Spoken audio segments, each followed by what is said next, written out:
సువార్త 3వ అధ్యాయం 31వ వచనం నుండి 35వ వచనం వరకు చదువుకుందాం. అప్పుడు ఆయన తల్లియు సోదరులను వచ్చి వెలుపల నిలిచి ఆయనను పిలవనంతిరి. జనసమూహం ఆయన చుట్టూను కూర్చుని ఉండెను. నీ తల్లియు నీ సోదరులను మరియు నీ సహోదరులను వచ్చి వెలుపల నీ కొరకు వేచి ఉన్నారు అని కొందరు చెప్పిరి. అందుకు యేసు, నా తల్లి ఎవరు, నా సహోదరులు ఎవరు అని తన చుట్టూ ఉన్న జనులను చూచి, ఇదిగో వీరే నా తల్లియు నా సోదరులను, ఏలైనా దేవుని చిత్తమును నెరవేర్చువారు నా సహోదరుడు, నా సోదరి, నా తల్లి అని పలికెను.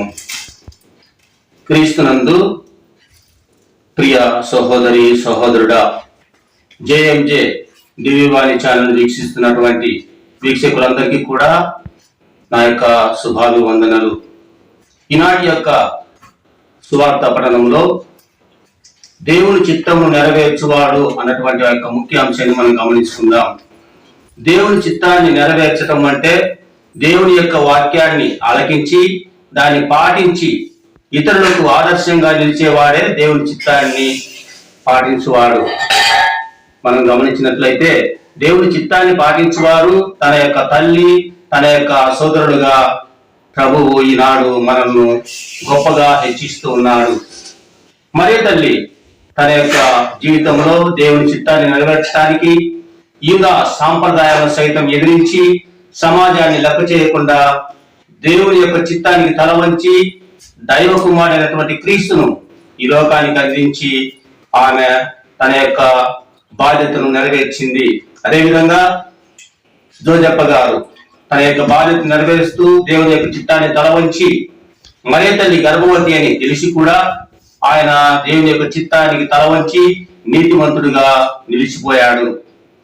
అదేవిధంగా మనం బైబిల్లో చూసినట్లయితే బైబిల్లో ప్రభువుకు సోదరులు సోదరీమణులు ఉన్నారని కూడా కొన్ని అపోహలు ఉన్నాయి. మరి తల్లికి ప్రభు ఒక్కడే, తరువాత మరి తల్లికి సంతానం లేదు. ఎందుకంటే బైబిల్ అనేక సార్లు సహోదరులు అనేటువంటి వాక్యాన్ని మనకు వినిపిస్తూ ఉంటారు.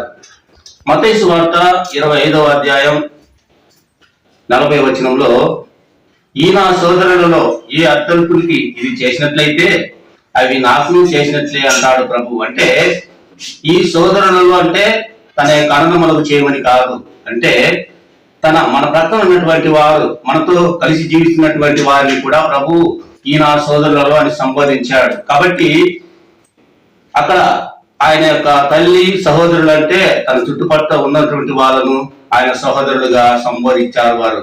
కాబట్టి ఈ సమయంలో తల్లి మరియను తన యొక్క పక్కన ఉన్నటువంటి వారందరినీ కూడా తన చుట్టూ ఉన్నటువంటి వారిని దైవుని యొక్క చిత్తాన్ని నెరవేర్చువారు నా తల్లి, నా యొక్క సహోదరుడిని గొప్పగా సంబోధించారు. కాబట్టి దేవుని యొక్క చిత్తాన్ని పాటించడంలో మరి తల్లి దోజపల్లాగా మన యొక్క బాధ్యతను దేవుని యొక్క వాక్యాన్ని ఆలకించి ఆ యొక్క వాక్కు ప్రకారం జీవిస్తూ ఇతరులకు ఆదర్శంగా జీవించటమే ప్రభు ఆశించినటువంటి దేవుని యొక్క చిత్తం. ఈ సమయంలో ఆ యొక్క దేవుని యొక్క చిత్తాన్ని నెరవేర్చడానికి మనమందరము కూడా ఒకరికొకరు సహకరించుకుంటూ దైవరాజ్య స్థాపనకై మన వంతు కృషి చేస్తూ దేవుని బిడ్డలుగా జీవిద్దాం.